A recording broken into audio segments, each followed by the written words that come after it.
Olá, sejam bem-vindos ao Emagreça da Teoria Prática. Aqui nós discutimos um conjunto de estratégias para você aprender a emagrecer. Eu sou Flávia Cunha, médica endocrinologista, e no episódio de hoje a gente vai falar sobre cetose, como a cetose ajuda no emagrecimento. Você já ouviu falar de cetose?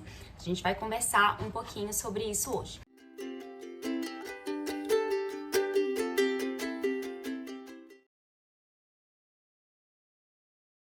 Para a gente falar de cetose, eu primeiro queria dar uma ideia para vocês sobre energia, né? Então a gente precisa entender um pouquinho como funciona a energia no nosso corpo.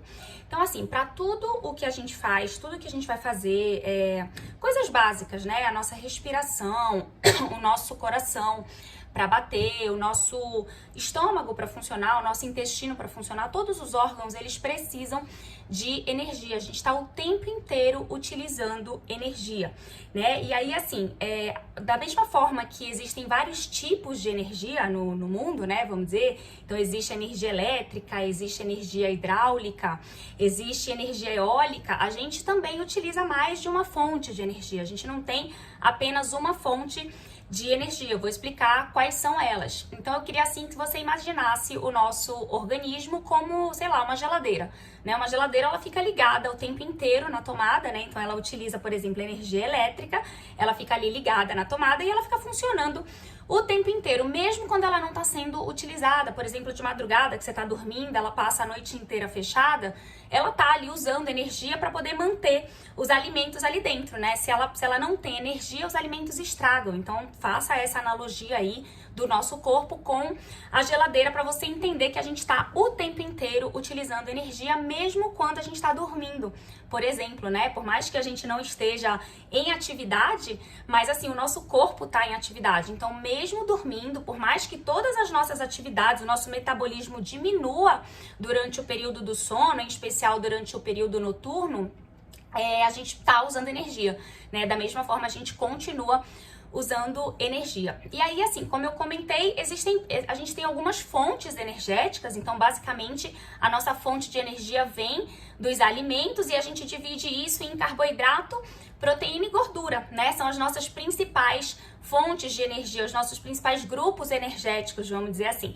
O carboidrato é o grupo classicamente energético, então o carboidrato ele gera glicose pra gente, e glicose é a principal forma de energia, a energia que a gente mais utiliza. Na verdade, a gente utiliza de forma fácil, né? Uma energia fácil, vamos dizer assim, uma energia usual, né? E aí, quando a gente não tem carboidrato suficiente, quando a gente não tem glicose suficiente, e aí, assim, o fato da gente não ter glicose suficiente, são vários mecanismos que levam a isso, né? A gente vai comentar algumas coisas aqui para você tentar entender, mas o que eu quero nesse momento que você entenda se a gente não tem o suficiente de glicose, o nosso corpo começa a queimar, a quebrar outros tecidos para poder liberar uma forma de energia, né? Então, o que ele faz, né? Se ele não tem glicose, ele vai procurar, vamos dizer, proteína e gordura. Então, basicamente, ele vai quebrar músculo e vai quebrar gordura do nosso corpo, que é quando a gente emagrece, né?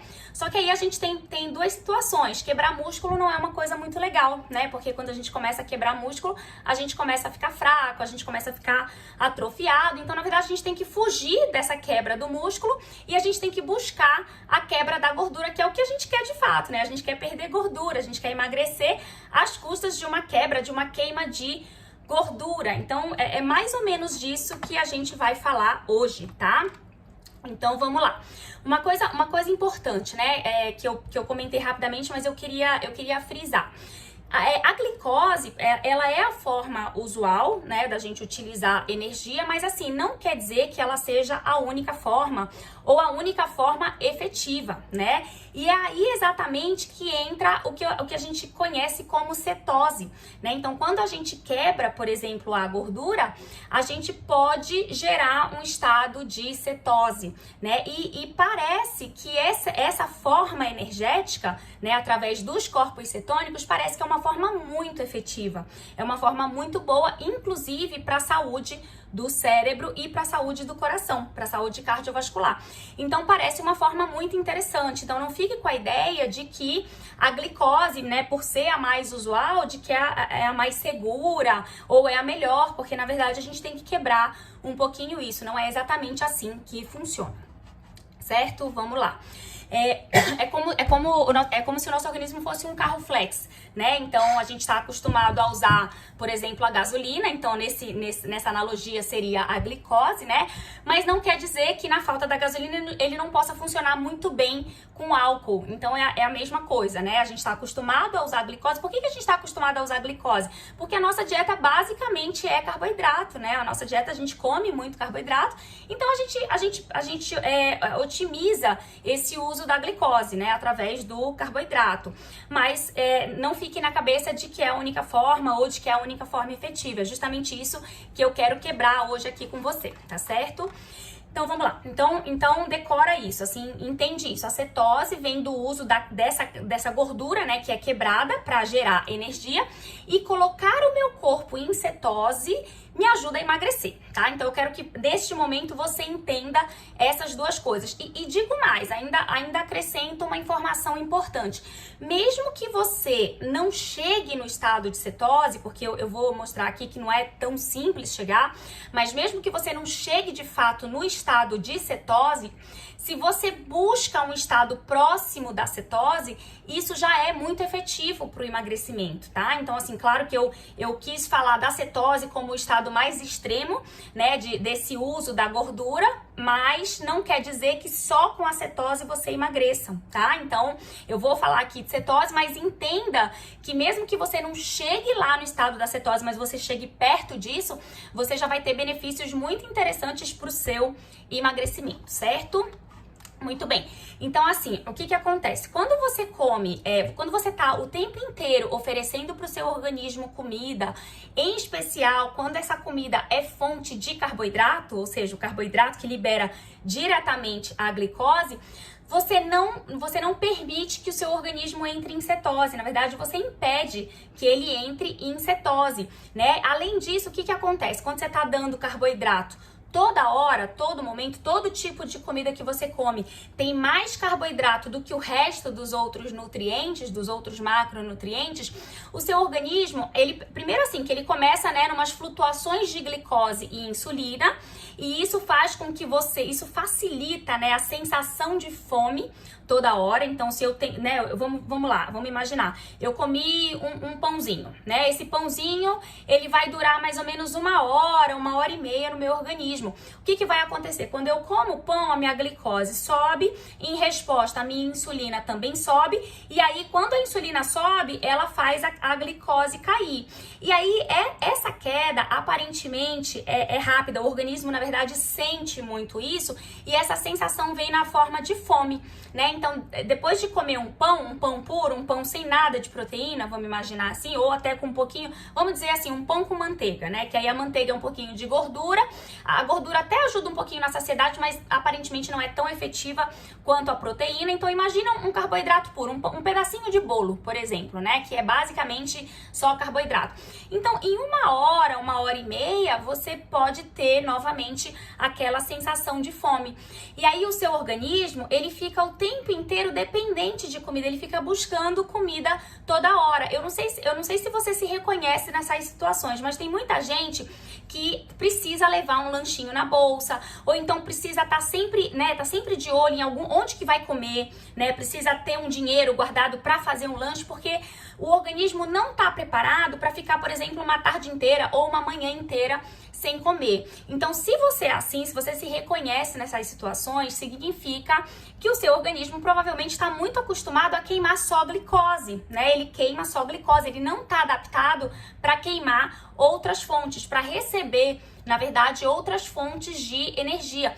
E isso acaba sendo ruim, porque você fica meio que dependente da comida, né? Você fica meio que escravo e até com medo. Tem gente que tem medo de sair e não levar alguma coisa na bolsa. E eu não tô falando só de pacientes diabéticos, não. Tô falando de pessoas que não tem nada, que não têm diabetes, mas que estão muito acostumadas a usar apenas a glicose como fonte de energia, e isso acontece por causa do tipo de alimentação que está acostumado, e aí acaba ficando meio que dependente, né? Quer dizer, se não come, já começa a sentir fraqueza, já começa a sentir mal-estar, que é justamente quando a glicose tá caindo, e isso fica acontecendo a cada 2 horas, ou a cada, no máximo, 3 horas. Então isso é muito ruim, porque não te permite muita liberdade, né? Você fica meio que dependente toda hora do comer. E aí, dependendo da forma como você responde a isso, você acaba engordando, né? Você acaba ganhando peso e tendo muita dificuldade de emagrecer. Ou às vezes até emagrece e aí entra no sanfona, porque aí sente muita fome e aí não consegue equilibrar, tá? Então, na verdade, assim, tente se reconhecer, tente perceber, né, se você tem essa característica, e já saiba que você pode se beneficiar, não digo nem de entrar em cetose de fato, mas de pegar algumas dicas desse vídeo para você tentar desacostumar o seu organismo a queimar só glicose e aí adaptar o seu organismo para gordura, tá? Então é mais ou menos isso que eu quero te ensinar aqui hoje, é isso que eu quero, assim, te dar algumas dicas sobre isso hoje, tá? Não sei se você tem filhos, né? A gente sempre escuta aquela história, assim, às vezes uma criança que demora a falar ou demora a fazer alguma coisa, e aí sempre vem um e fala assim, mas é porque você dá tudo na mão dele, você não deixa ele pedir a água, né? Você tem que criar uma certa dificuldade para ele se estimular, para ele... você já deve ter ouvido essa história, né? Então, o nosso corpo é mais ou menos assim, né? Se você dá muita facilidade para ele, se você dá glicose toda hora, se você dá carboidrato toda hora, ele não vai se preocupar em se mexer para queimar gordura, né? Então ele não vai te ajudar, tá? Então depende muito também do teu hábito alimentar, da forma como você tá gerenciando aí a sua alimentação. E é sobre isso que a gente vai falar, certo? Vamos lá. Muita gente me pergunta se é perigoso entrar em cetose. Olha, para a maioria das pessoas não é nada perigoso entrar em cetose, ou até, vamos colocar assim, buscar a cetose, né? Tentar chegar próximo do estado de cetose, tá? Então, como eu comentei, né? O uso da gordura, ele como fonte de energia, ele pode ser muito efetivo, ele pode ser muito, inclusive, benéfico, né? Principalmente para a saúde do sistema nervoso central, para a saúde cardiovascular. Então, as pesquisas novas mostram que isso pode ser muito bom, isso pode melhorar a função cardíaca, tá? Então, aparentemente, não só não é perigoso, como pode ser benéfico. Agora eu tô falando assim de pessoas sem condições especiais. Então, claro, existem condições especiais, como por exemplo crianças, como por exemplo gestantes, como por exemplo mulheres que estão amamentando. Então, assim, a gente evita, né? Na verdade, assim, a gente não indica cetose para essas pessoas, tá? Para esses grupos.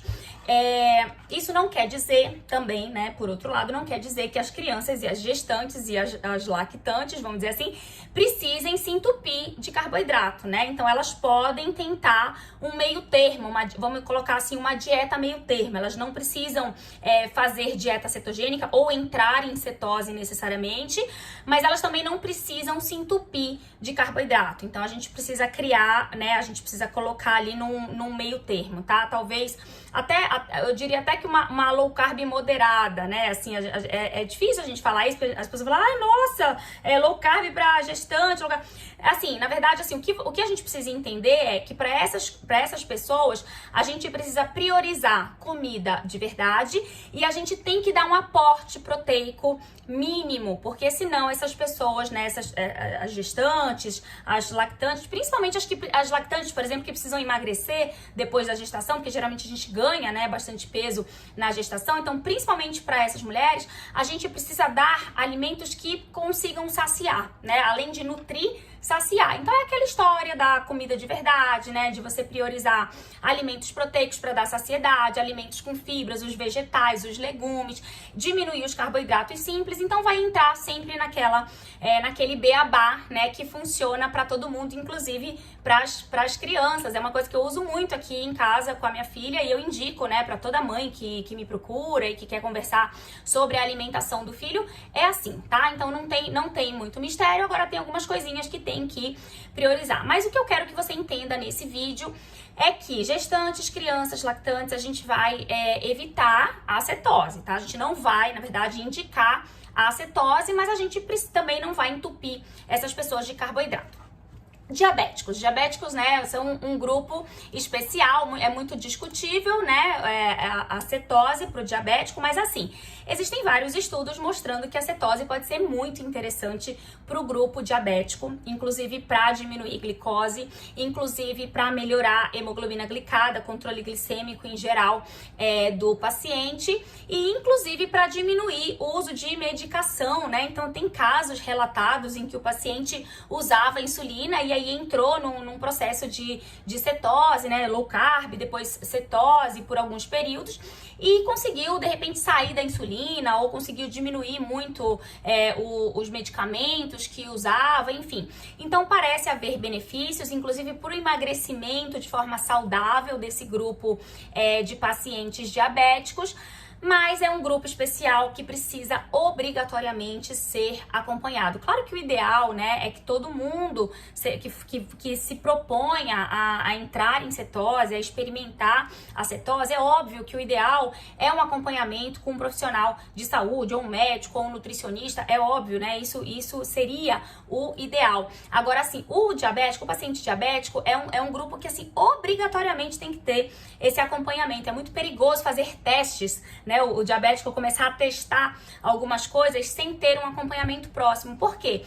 Porque se de fato ele consegue se adequar numa dieta, né, em que ele entre em cetose, o que acontece? Ele vai, além de emagrecer, obviamente, ele vai começar a diminuir a glicose, podendo inclusive chegar a níveis de hipoglicemia, dependendo do controle anterior dele e dependendo do quanto ele consiga se adequar naquela proposta ali de cetose, né? Então ele pode fazer hipoglicemia, ele vai precisar provavelmente de uma redução dos medicamentos, de um ajuste de dose dos medicamentos, e isso tem que ser feito pelo médico, não tem jeito, né? Então é um grupo que sim se beneficia, mas obrigatoriamente tem que ter um acompanhamento médico.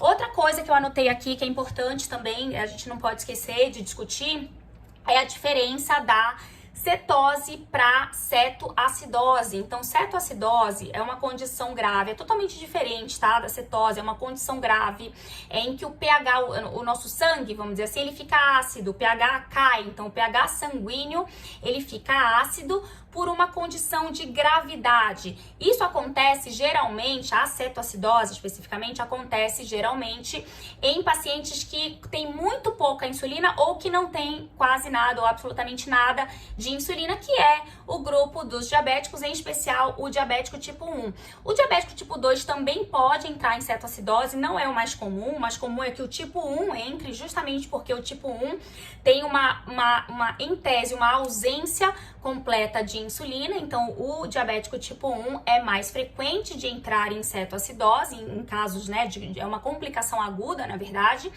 do diabetes tipo 1, mas eu já tratei vários pacientes diabéticos tipo 2 que entram em cetoacidose quando geralmente tem uma doença aguda já em cima da doença crônica. Por exemplo, um diabético tipo 2, um paciente diabético tipo 2 que infarta, um paciente diabético tipo 2 que faz uma pneumonia grave, uma pneumonia importante. Então, se ele faz uma infecção, às vezes até uma infecção urinária, né? Mas às vezes é uma infecção importante num paciente que já é debilitado, já é diabético, de repente já não estava muito bem compensado e ele pode sim fazer cetoacidose. Mas o que eu quero que você entenda é que a cetose, ela não vai gerar cetoacidose, a não ser nesse grupo específico, né, em condições especiais e específicas, tá? Então, não tenha medo, né, da cetose, não tenha medo de conhecer a cetose ou de tentar chegar próximo dela, porque na verdade você não vai fazer, né? Se você não tem essa condição especial, por exemplo, diabetes tipo 1 ou até o diabetes tipo 2, você não vai fazer cetoacidose, uma coisa não vai se transformar em outra. Se você tiver, né, se o organismo tiver um mínimo de insulina produzindo, ele inibe a cetoacidose, tá? Em nós, pessoas não diabéticas, vamos dizer assim, tá certo? Então, só pra você ter a ideia de que uma coisa não é a outra, tá? Então, cetose é diferente de cetoacidose, muita gente gente confunde, acha que um pode se transformar no outro e na verdade não, só em condições muito especiais como essas que eu citei. Bom, não é fácil entrar em cetose e não é fácil se manter em cetose. Então, assim, é preciso ficar em cetose o tempo inteiro para emagrecer? Não, né? Não é necessário, não é preciso.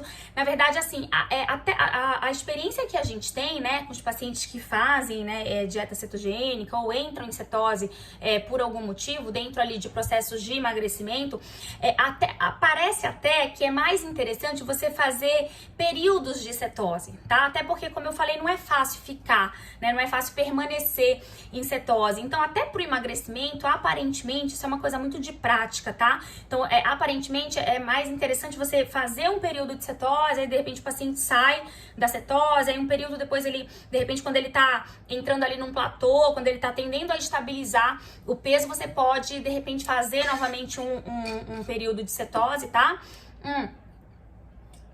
Mas quando ele sai da cetose, é importante que ele mantenha os conceitos da dieta low carb, né? Ele não pode sair da cetose e se entupir de carboidrato, porque aí vai ser mais difícil ainda ele voltar para cetose, ou até ele vai perder os benefícios que ele teve no período em que ele estava em cetose, ou que ele estava próximo da cetose, vamos dizer assim, né? Então, é importante, e até para ele conseguir entrar em cetose, para que essa adaptação, já vou falar de adaptação, mas para que essa adaptação seja mais fácil, é interessante que ele já tenha uma dieta não rica em carboidrato, vamos dizer assim, porque senão é muito difícil ele partir como é aquela história do 8-80, né? Então é muito difícil eu partir do 8 pro 80, ou do 80 pro 8. Então, se eu já estiver mais próximo ali de onde eu quero chegar, né, assim, mantendo ali a minha rotina alimentar mais próxima de uma dieta com menos excessos de carboidrato, vai ser mais fácil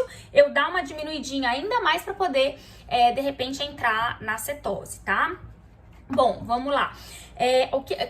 Eu coloquei aqui algumas coisas, né, que a gente percebe quando o paciente está entrando em cetose ou quando ele está próximo da cetose. Então, alguns sintomas, alguns sinais e sintomas, isso pode acontecer inclusive nessa fase inicial de adaptação, a fase em que ele tá entrando, que é a fase que eu diria que é a fase mais difícil, tá?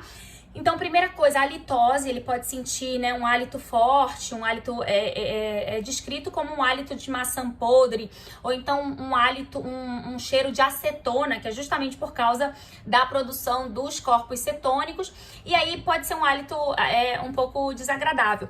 Eu assim, não sei se você já passou longos períodos em jejum, né, às vezes a gente, sei lá, tá preso em algum lugar, passa da hora de comer, ou então, sabe quando você dorme cedo e aí não janta, e aí você acorda no outro dia e às vezes não toma lá o café da manhã, ou seja, você ficou muito tempo, um período grande em jejum, e aí você começa a sentir um hálito diferente, né, um hálito assim, até uma necessidade já de comer, mas não uma necessidade por fome, é aquele hálito que te lembra, na verdade, que você tá há muitas horas sem comer, até porque, eu vou já falar, um dos resultados, uma coisa que é muito característica do estado de cetose é a falta de fome, então você até esquece de comer, olha que maravilha, né? E isso é super importante pro emagrecimento, isso ajuda muito a manter o emagrecimento, né? Por isso eu trouxe a ideia da cetose aqui dentro de uma das estratégias de emagrecimento.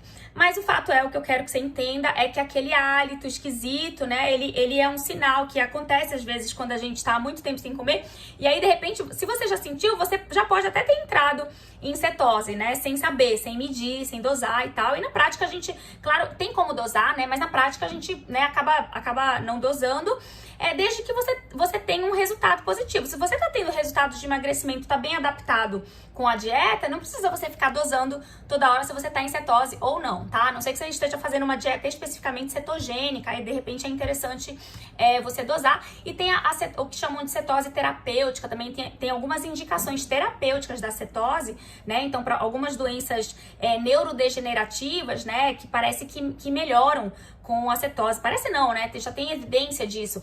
Então, nesses casos, é mais importante você monitorar mais de perto essa cetose, né? Se o paciente realmente está entrando ou não. Mas aqui pra gente, o interessante é assim, o que eu quero que você entenda é você pegar a ideia, e aí eu vou já passar isso, a parte mais prática disso, pra você já tentar aplicar. Eu não quero que você entre em cetose sozinho, não, mas eu quero que você entenda os benefícios que você pode ter da tentativa de você, de repente, diminuir os excessos não só de caloria, mas os excessos de carboidrato, de repente espaçar mais as suas refeições. Então são algumas coisas aqui que eu vou comentar, que de repente você já pode ir tentando, e aí você já pode ter alguns benefícios aqui, né, da cetose.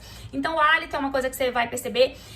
No início pode dar dor de cabeça, nem todo mundo tem, mas algumas pessoas mais sensíveis podem ter, um pouquinho de náusea. O intestino pode mexer um pouco, né? Até quando a gente não precisa nem entrar em cetose, mas até quando a gente muda muito a dieta, inclusive quando a gente tenta iniciar uma dieta low carb, os pacientes, ou não low carb, tá? Às vezes até uma dieta só restritiva, mas assim, equilibrada, normal, não necessariamente uma low carb, o paciente já sente uma diferença no intestino. Às vezes prende, às vezes pode soltar demais, pode ter diarreia.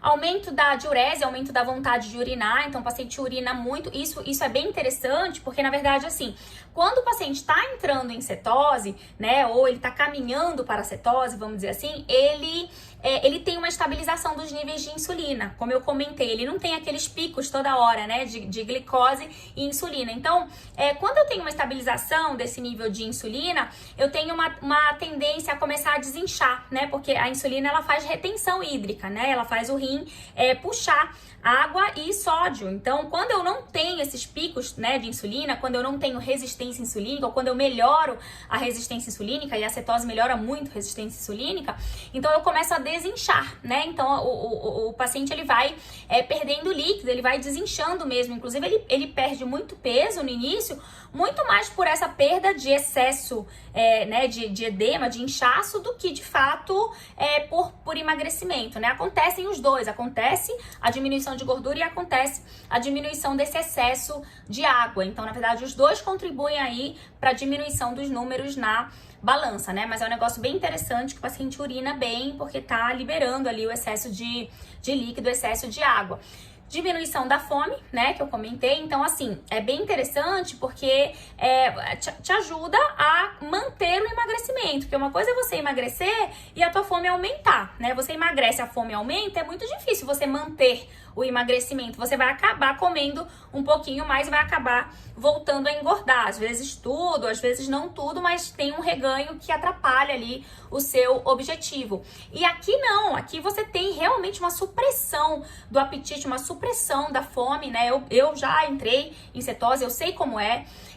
Então, assim, é bem interessante, porque o seu organismo, ele começa a ficar adaptado a não precisar da glicose. É exatamente aquilo que eu tava falando no início do vídeo. Então, você fica meio que livre, assim, do alimento. Não quer dizer que você não vá comer, você vai se nutrir, você vai comer bem, mas você não fica dependente.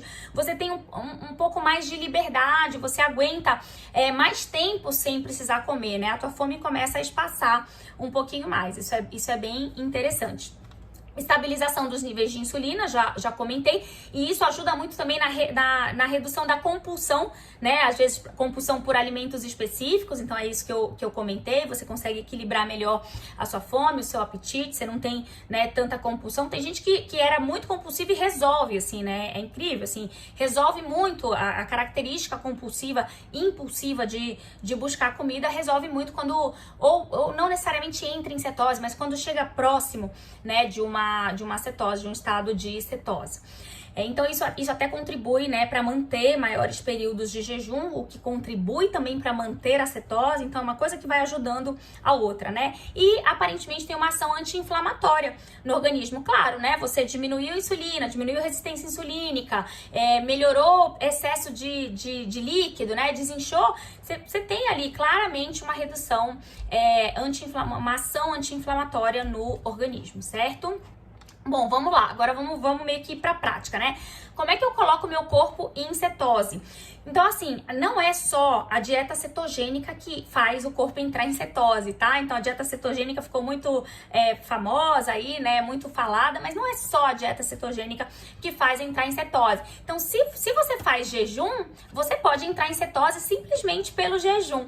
E não é só não é necessariamente o jejum intermitente, né? Os protocolos de jejum intermitente. Claro que, em tese, quanto mais tempo de jejum, maior a chance de você, de fato, entrar em cetose. O que é entrar em cetose? É produzir os corpos cetônicos, produzir aquela fonte diferente de energia, aquela fonte de energia diferente da glicose. Ou seja, começar a usar a gordura, inclusive a sua gordura, não só a gordura da alimentação, mas a sua gordura própria, para poder gerar esses corpos cetônicos, que são a fonte energética de fato, né? Eu não sei se você... eu recebo assim várias vezes, já aconteceu várias vezes, eu recebo um paciente que eu pedi, por exemplo, um exame de urina, de rotina, eu pedi exame de sangue, de urina e tal, e aí o paciente fez o jejum dele lá para fazer os exames, colheu a urina em jejum, e às vezes vem umas cruzes de cetona na urina, né? Então, isso significa que só o jejum noturno já fez esse paciente começar a produzir um pouquinho de corpos cetônicos, tá? Então, é dito que provavelmente depois de 12 horas de jejum é que o paciente de fato começa a produzir corpos cetônicos, mas óbvio que isso é variável, né? Tem gente que produz com menos tempo de jejum, tem gente que precisa de mais tempo de jejum para produzir corpos cetônicos, para começar, né, a produção dos corpos cetônicos, que é o sinal de que o seu organismo está em cetose. Então, veja que, né, só você começar a se adaptar mais para o jejum já é uma forma de você entrar em cetose. Outra forma é a própria dieta restritiva, né? E aí restritiva em relação ao seu gasto metabólico, não necessariamente a dieta low carb. Então, um exemplo bem simples, se você tá gastando aí 1.200 calorias e você se coloca numa dieta de 800, 900 calorias, com alguns dias o seu organismo vai começar a precisar queimar a sua gordura para poder compensar essa diferença, porque você não está ingerindo tudo que você está gastando.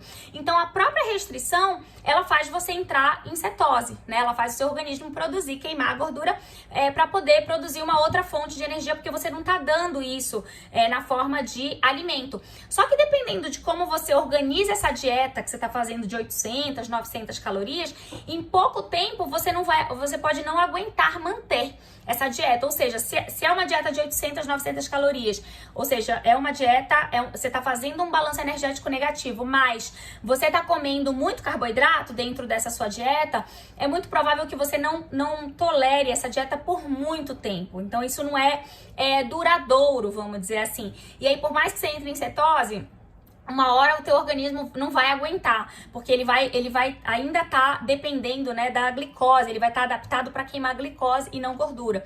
Então ele não vai estar adaptado de fato para gordura, e aí ele vai pedir comida e aí provavelmente você vai perder o benefício do emagrecimento. Uma terceira forma, um terceiro mecanismo é a própria dieta low carb, né? E aí, assim, é o que eu falei, né? A ideia é você começar com uma low carb light, vamos dizer assim, uma low carb moderada, até você conseguir atingir, por exemplo, uma cetogênica. Agora, mesmo que você não atinja a cetogênica, você já vai ter muitos benefícios desses da cetose que eu comentei, já com a dieta low carb. Então, você já vai estar com o seu organismo adaptado para queimar gordura, e aí você já vai ter, né, diminuição da fome, você já vai ter desinchaço, você vai, né, ter aumento ali da diurese. Então, vários benefícios você já tem, mesmo antes de chegar, de fato, na cetose, né? Exercícios intensos, então é importante que, assim, ter a ideia de que o exercício ele não é fundamental para atingir a cetose, mas ele pode ajudar a gerar um balanço energético negativo. E aí, gerando balanço energético negativo, necessariamente você queima gordura, né? Você quebra gordura e você produz corpos cetônicos, né? Então é uma forma efetiva. Também, na verdade, eu vejo o exercício como um contribuinte, tá? É difícil ele sozinho, né, gerar, a não ser maratonistas, pessoas que fazem muitos exercícios e exercícios muito intensos e praticamente todo dia. Aí sim, ele poderia, de repente, sozinho ser o ator principal. Mas no dia a dia, em pessoas não atletas, vamos dizer assim, ele é um contribuinte, né? O aumento da excreção de energia. Então aqui, na verdade, a gente só consegue isso através de medicamento, né? Então existem duas classes de medicamentos, uma que elimina a glicose pela urina, e é um medicamento para pacientes diabéticos exclusivamente, e uma segunda classe de medicamentos que elimina gordura através das fezes. E aí esse sim é um medicamento para pessoas com sobrepeso e obesidade, né? E aí assim, quando você elimina porque assim, tanto a glicose quanto a gordura são energia, né? É uma forma de liberação de energia. Você tá excretando, vamos dizer assim, energia. Se você não compensa essa excreção comendo tudo de volta, vamos dizer que você perca 200 calorias em energia ali pela perda da glicose, tô chutando. E aí você come 300, você já perdeu o benefício, você não vai entrar em cetose. Agora, se você perde as 200 e você continua naquela sua dieta, né, e você não aumenta a sua ingestão, o teu organismo entra em cetose. Mas aí aqui é um caso à parte, porque aí teria que ser necessário, não é uma coisa que você pode testar em casa, né, teria que ser necessariamente orientado, uma orientação médica, né. E aí aqui já tô quase terminando esse vídeo, então só umas dicas rápidas de alimentos que eu devo introduzir na minha rotina alimentar, que vão me ajudar a entrar em cetose ou vão me ajudar a chegar perto, né, de um estado de cetose, vamos dizer assim. Então, o que eu devo priorizar? O que tem que ter na minha rotina alimentar? Carnes, frangos, ovos, peixes, azeite, óleo, manteiga para o preparo dos alimentos, né, que são gorduras para o preparo dos alimentos. Os queijos podem estar presentes, as oleaginosas, então amendoim, amêndoas, nozes, castanha do Pará, então são opções ali de oleaginosas, né, que podem, sei lá, pode ser um lanchinho, pode comer, sei lá, no meio da tarde, no meio da manhã, ou ele pode compor um lanche, pode ajudar a comer uma fruta e mais ele, mas aí assim, aí da fruta, aí você teria que ver as opções com pouco carboidrato, que são morango, coco, abacate, basicamente isso, né? Azeitona também pode entrar, e aqueles vegetais sem amido, então todo tipo de vegetal sem amido, espinafre, alface, rúcula, brócolis, couve, pepino, enfim, todo tipo de vegetal sem amido. Lembrar que existem os vegetais com amido, que a gente conhece como legumes, né? Então, batata doce, abóbora, aí assim, eles são maravilhosos, né? Para uma dieta normal, vamos dizer assim, eles são ótimos, mas se você tá buscando uma dieta low carb próxima de uma cetogênica, então eles já têm uma carga maior de carboidrato, e aí precisaria calcular, precisaria ver, né? Eles caberiam sim, mas precisaria calcular para ele não estourar a cota de carboidrato. E por último, coisas que não valem a pena para entrar em cetose, coisas que as pessoas fazem por aí que não vale a pena, né? Então acrescentar gordura propositalmente. Eu acho que esse é o maior erro de quem quer entrar em cetose ou de quem quer aprender a fazer low carb. O maior erro é você acrescentar gordura de propósito. Vou dar um exemplo, né? Tem gente que coloca óleo de coco em tudo. Coloca óleo de coco no suco, sabe? Umas coisas que, assim, na minha percepção não fica nem gostoso. Eu acho até esquisito, né? Ou então, vamos dizer que você era acostumada a tomar um cafezinho preto, aí você vai entrar numa low carb para tentar uma cetose, e aí você começa a acrescentar um monte de creme de leite dentro desse café. Tudo bem, quem gosta, né, pode até ser uma estratégia, mas sabe, uma coisa assim meio que você coloca proposital, que nem era do seu paladar, você não estava nem acostumado, e você meio que coloca porque você aprendeu que tem que pesar a mão na gordura. Não, então isso é errado, isso não é a melhor estratégia para você entrar na cetose, principalmente se o seu objetivo é emagrecimento, tá? Então cuidado quando for pesar a mão na gordura, aquela história de colocar bacon em tudo, sabe? Bacon no ovo, bacon na comida, né? Você tá acrescentando caloria ali e talvez, assim, você não esteja acrescentando tanto proteína e fibra, que é o que mais de fato vai te dar a saciedade, tá? Então, não vai por essa aí de acrescentar gordura de propósito, tá? Então, o que seria inteligente?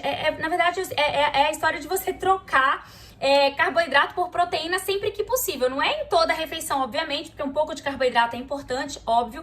Mas assim, vou dar um exemplo. Se você comia um pão francês no café da manhã, você troca por um omelete. Então você trocou totalmente a tua alimentação. Você trocou um alimento que era praticamente só carboidrato por um alimento que é praticamente só proteína, com um pouquinho de gordura. Ou então no lanche da tarde você comia uma banana, aí você troca por um polenguinho, um queijo, castanhas, ou seja, você também trocou totalmente os grupos, né? Os grupos de macronutrientes. Você trocou um alimento que era puro carboidrato por um alimento que é basicamente um pouco de proteína, um pouco de gordura, tá? Então isso sim é você fazer uma troca inteligente, certo? Então, foi isso, o tema de hoje foi esse, cetose, espero que vocês tenham gostado. Se você tiver alguma dúvida em especial, né, sobre essa questão de cetose, porque é uma coisa um pouco técnica, então eu tentei trazer uma coisa assim mais fácil de entender, fiz algumas analogias aqui para tentar tornar fácil o assunto, mas eu sei que é um assunto que sempre deixa dúvida, muita gente me pergunta sobre isso, então se ficou alguma dúvida, deixa aí pra mim, mande aí nos comentários, pode me mandar no direct que eu respondo, né, se quiser me mandar no pessoal. Curta, comente, compartilhe, me ajude aí a divulgar os vídeos do canal, tá certo? Um beijo, até a próxima, tchau, tchau!